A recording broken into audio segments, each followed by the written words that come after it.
Welcome back to my channel life long route. আজ আবারও একটা নতুন রেসিপি নিয়ে হাজির হয়েছি তোমাদের সামনে। আজ বানাবো সজনে ডাঁটা দিয়ে মুসুর ডাল। এটা কিন্তু আমার মা খুব দারুণ রান্না করে।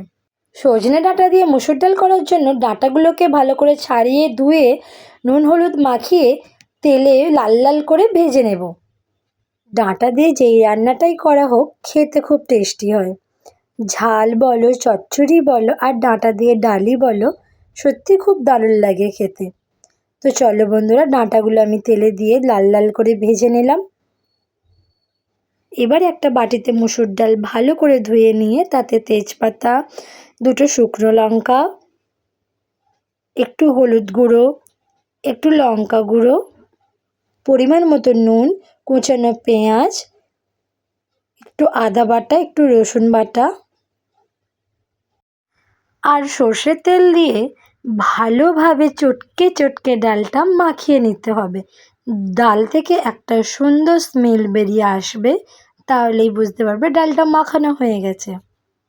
মাখানো হয়ে গেলে কড়াই ঢেলে নিয়ে পরিমাণ মতো জল দিয়ে ডালটাকে সেদ্ধ করে নেব। ডালটা ভালোভাবে সেদ্ধ হয়ে আসলে তাতে ভেজে রাখা ডাঁটাগুলো দিয়ে 5 মিনিট মতো ফুটিয়ে নিয়ে ডালটা ঘন ঘন হয়ে আসলে নামিয়ে নেব। ব্যাস, তাহলেই রেডি হয়ে যাবে আমাদের সজনে ডাঁটা দিয়ে মুসুর ডাল।